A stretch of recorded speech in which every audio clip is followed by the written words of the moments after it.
Hello, hello, c'est Kazin, j'espère que vous allez bien. Aujourd'hui, on va parler de quoi? Étincelle déferlante. Oui, mais avant tout, je voulais te rappeler quand même que c'est vrai qu'on est tête dans le guidon sur 8.5. Surtout que c'est la sortie cette semaine. J'ai hâte d'être vendredi. Pas d'appréhension pour moi, hein. Si je trouve pas de booster, c'est pas grave. Et puis si j'en trouve, bah tant mieux. Voilà, c'est vraiment le petit bonus. 8.5, ça a été trop pénible. Voilà. Euh, donc il n'y a même pas de surprise à ouvrir du 8.5. Mais entre-temps, tu vois, au lieu d'avoir la tête dans le guidon des séries sexy du moment, hein, V8, V8.5, bah voilà, tu peux trouver chez Stockomanie, pour ceux qui ont des Stockomanie près de chez eux, du force temporel à seulement 4,99. Bah, franchement, dis-toi que rappelle-toi la vidéo que je t'avais faite sur Tempête Argentée, les displays qui étaient revenus disponibles à 170 euros. Je t'avais dit c'est fou, on en voit pas mal et personne se précipite alors qu'on savait déjà que toutes les autres séries épée bouclier avaient ultra bien performé. Et bah, quand les copains ont performé, bah, tu sais très bien que les retardataires commencent aussi à performer, hein. C'est comme ça que ça fonctionne. Et d'ailleurs, regarde un petit peu la display Tempête Argentée maintenant et fouille sur ma chaîne et tu verras, le temps n'est pas si éloigné que ça. Et Force Temporelle, excellente série évidemment. Moi j'en ai acheté deux petits boubous. Alors moi j'ai pas de Stockomanie malheureusement à côté de chez moi. Il faut que je fasse peut-être 80 km, 100 km. Mais ceux qui ont la chance d'en avoir un, eh ben, je trouve que c'est une très belle occasion. Alors ça ne veut pas dire que tu vois la série va performer dans les 6 mois, non. Mais ça veut dire qu'à un certain moment, cette série-là sera recherchée parce que c'est une très belle série. Allez, je vais me recentrer sur Étincelle déferlante pour le début d'année 2025. Et ben elle a évidemment performé, hein, cette série-là. Mais je t'apprends rien, 2024, fin d'année 2024, ça a été un petit peu n'importe quoi. Et début d'année 2025 aussi. Donc un booster scellé avec l'artwork le plus intéressant, Pikachu. On tourne aux alentours de 10 euros, ce qui est énorme évidemment. Latios Latias est légèrement en dessous. Attention tout de même, moi je dis vraiment attention tout de même. Durant cette année-là, tu vas revoir du booster individuel scellé. Je t'en avais parlé. Micromania avait ouvert des réservations pour février. Donc, si on les croit, ça veut dire qu'il y aura du stock pour février. Et si Micromania a du booster scellé individuel durant le début d'année, ça veut dire que les autres boutiques devraient avoir aussi des items. J'en doute pas tellement. Les tripacks, on doit tourner là aussi aux alentours de 25 euros, je pense. Suivant aussi l'illustration, évidemment, ça va varier un tout petit peu. Voilà. Je pense que. Après, est-ce qu'il y a une grosse différence entre les deux cartes promo? Moi, je suis pas convaincu.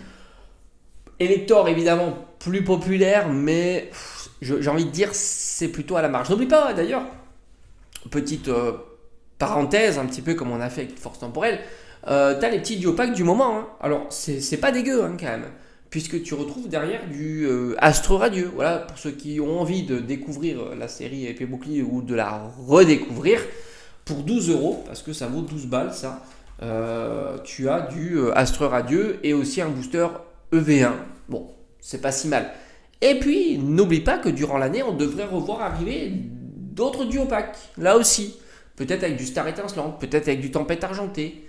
Tempête Argentée, on ne l'a pas vu. Donc c'est pour ça, petite parenthèse, franchement, 2025, c'est l'année où on ne va pas se précipiter. Je pense que on verra, mais on est plus prudent. Pour le TB, bah, sans surprise, elle grignote, hein, du terrain. Alors forcément, le TB, c'est un peu plus complexe. Est-ce qu'elle va revenir sur le devant de la scène ou est-ce que c'est terminé, finito pour le TB? Franchement, j'en sais rien.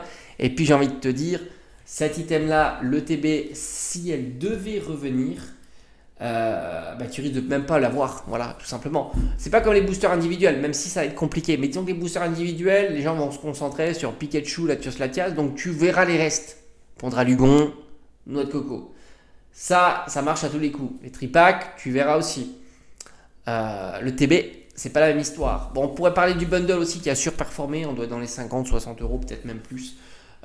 C'est assez fou pour le petit bundle qui était une exclue, qui est toujours une exclue Amazon parce que Amazon a tous les bundles hors point 5.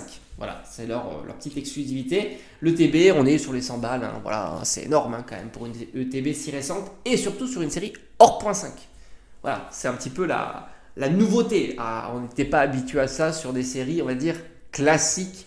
Donc pas des séries point 5.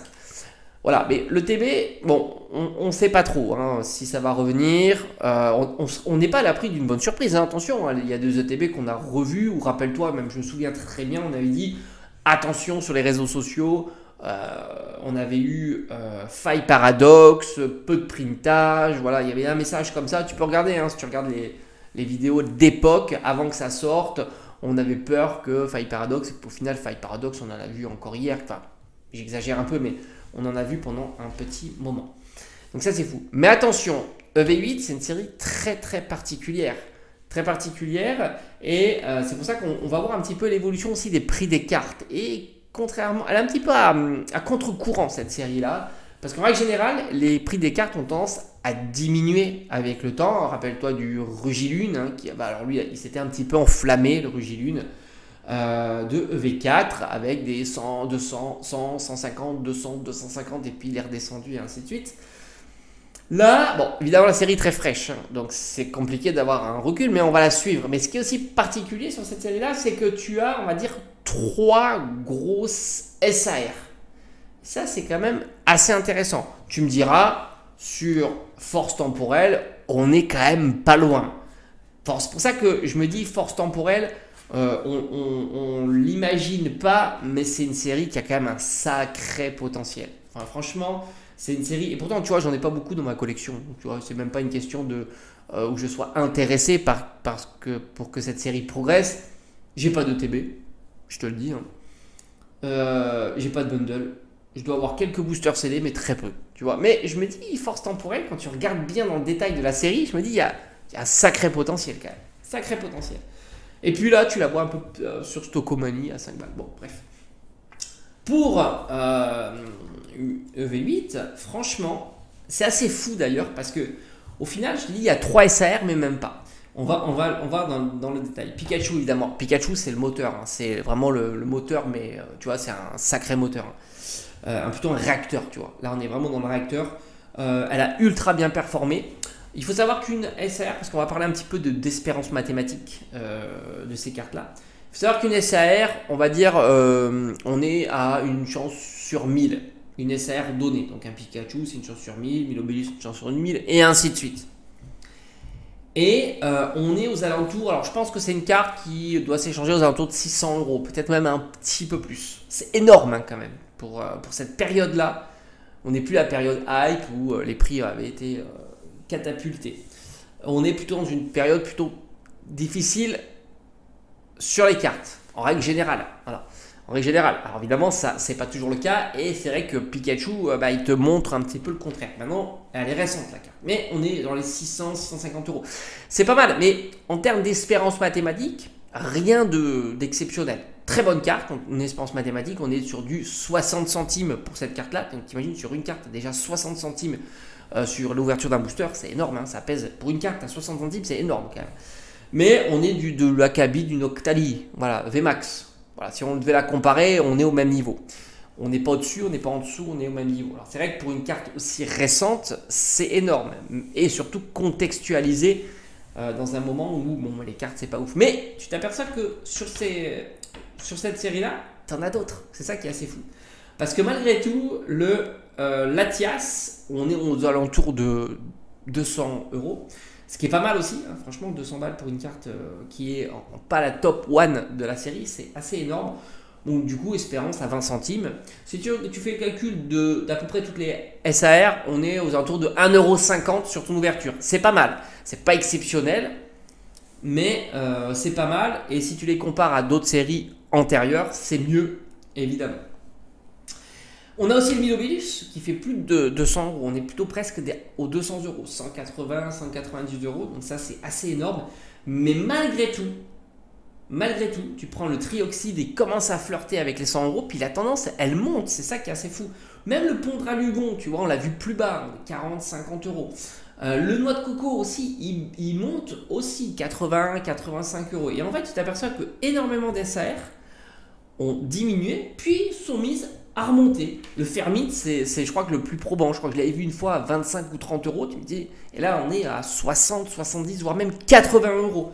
C'est assez fou, d'autant que la carte, on peut pas dire qu'elle soit fabuleuse. Honnêtement, Fermite, ça a été plutôt la déception, et je pense qu'on a été beaucoup à partager cette déception. Mais du coup, la série, elle est portée, hein, évidemment, par certainement une partie, en partie par sa rareté, même si des annonces, t'en as.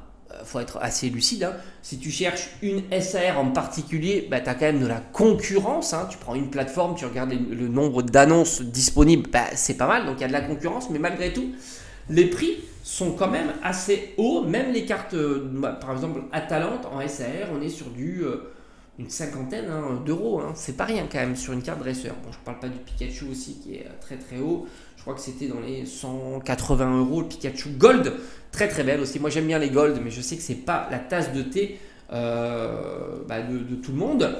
On retrouve le Pikachu Full Art en plus. Une petite carte sympa qui drop, hein, parce que les Full Art drop pas mal. 50 euros, hein, c'est plutôt pas mal. Et du point de vue des AR, là aussi, pas mal d'AR sympa.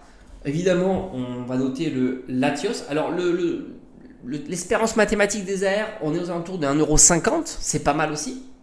Donc tu as deux raretés qui te fait du 3 euros. On doit tourner certainement dans les 3,50€, peut-être un petit peu plus, pour l'espérance mathématique de cette série-là. Le bémol, c'est que 3,50€, c'est très bien si tu trouves des boosters au prix retail, 6 €. C'est pas le cas.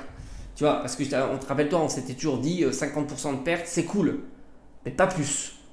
Donc 3,50, ça fait 7. Hein, donc voilà. Malgré tout, tu as évidemment Hermure, magnifique. Créfollet, qui est plutôt pas mal aussi. Et le Malvalam, qui est plutôt très populaire aussi, ici.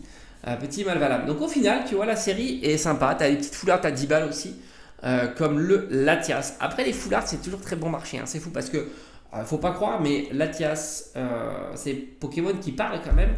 Et avoir la carte à 10 balles, ça reste, moi j'estime, hein, dans le contexte actuel, ça reste encore bon marché quand même.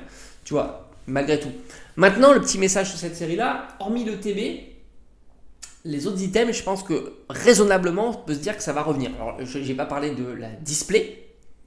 La display, ça doit être dans les 300 €. Hein. Je pense qu'on doit être en dessous du prix de 10 € du booster scellé blisté, comme celui-là. Donc, on doit tourner aux alentours de 250, plutôt 300 €. Je dirais. Mais là, encore une fois, les displays, en règle générale, ça revient régulièrement. Rappelle-toi Tempête Argentée, hein, qui est revenu. L'année dernière, on a eu le droit du Règne de Glace, du Point de Fusion. Enfin, tu t'aperçois qu'avec le temps, ces séries-là reviennent. Donc, logiquement, Étincelle déferlante devrait revenir dans des circuits, les displays dans différents circuits, voire même chez les buralistes. Donc ça, il n'y a pas de souci sur les displays. Sur les boosters individuels, c'est un petit peu différent. Il n'y a pas les mêmes distributeurs. Mais là aussi, vu que Micromania a ouvert des précommandes, donc il n'y a pas de raison que ça ne revienne pas. Et les tripacks souvent suivent aussi. Donc sur cette série-là, moi j'ai envie de te dire, hormis l'ETB qui pourrait être sous pression 2025, parce que même si ça devait redropper, les quantités en règle générale sont petites. Et c'est des items qui sont prisés, ça c'est clair. Même prisés par ceux qui font de l'ouverture, parce que ça te permet d'avoir 9 boosters, un peu de contenu, une petite carte promo sympathique et ainsi de suite. Mais sur les autres items, moi j'ai envie de te dire, les prix ont monté. Il n'y a pas de raison qu'on n'en retrouve pas la série ultra jeune. Et surtout qu'on est dans un contexte où voilà, on se focalise maintenant, là il y a 8.5, donc t'imagines bien que ça va affoler tout le monde. Et ça va un petit peu redescendre EV8, ça c'est évident.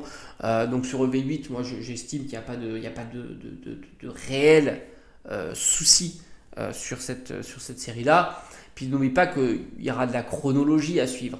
Là, un truc tout simple, on est en train de massivement tout ce qui est recyclage de épée bouclier, c'est-à-dire les 4 dernières, on aura peut-être même du zénith, mais pour du recyclage du opaque, les 4 dernières sont recyclées. À un certain moment, on fera pareil avec le bloc suivant et on panachera avec du EV. Et à un certain moment, on va retrouver du étincelle déferlante aussi, tu vois. Donc là aussi, si tu veux retrouver ce genre d'item, tu en retrouveras. Ça ne veut pas dire que tu auras des boosters individuels, mais retrouver en tous les cas des boosters dans des duos packs, dans des coffrets ou des choses comme ça, étincelle déferlante, ça arrivera aussi. Voilà, donc en tous les cas, pour moi, la singularité de cette série-là, ce qui fait qu'elle est appréciée, enfin les points forts de cette série-là, ce qui fait qu'elle est appréciée en scellé et qu'elle monte en scellé, c'est déjà les artworks, hein, évidemment, les Pokémon qui illustrent les items. Et le Pikachu qui tracte à mort, mais pas que, il y a quand même... Et en fait, le Pikachu, il tracte à mort toutes les autres cartes. Parce qu'il n'y a aucune raison qu'un Pondralugon vaille 50 balles, tu vois, c'est assez fou. C'est très cher pour ce type de carte, et Fermite, c'est encore pire, j'ai envie de te dire. Mais c'est comme ça, c'est la tendance actuelle, cette série est sous les projecteurs. Mais 2025, ce ne sera pas pareil, je pense. Ça ne veut pas dire que Pikachu ne va pas continuer à monter, parce que Pikachu c'est particulier, mais les autres cartes, je n'imagine pas le Fermite à ce tarif-là. Alors peut-être que je me plante complètement, hein, c'est une supposition. Mais c'est vrai que Fermite à 70 euros, n'oublie pas une évolution de Evo Céleste, une simple V, il y a des V à 80 ou 90 euros sur cette. Alors je ne sais plus laquelle, je sais qu'il y en a une qui n'est pas très cotée de V d'Evoli. Et puis les autres sont plutôt cotés, hein, je crois qu'elles tournent entre 100 et 120 euros. Voilà, c'est pour te dire, mais là tu es quand même déjà sur une carte qui drop à 1 pour 1000 aussi. Là, les V sont 1 pour 1000 et les V max sont 1 pour 2000. Et tu es quand même sur une autre classe de popularité, on va dire, comparativement à un Fermite, quoi. Attention à ce que j'estime, après chacun est libre de penser différemment, hein. Contrairement à certains commentaires, je ne veux pas vous convaincre, hein, je partage. Voilà. Hein, c'est vrai que certains veulent convaincre, mais moi je partage. Après, comme je dis, c'est une question d'opinion, hein. Après, chacun voit ce qu'il a envie d'imaginer, tout simplement. Bref, on se dit à très vite.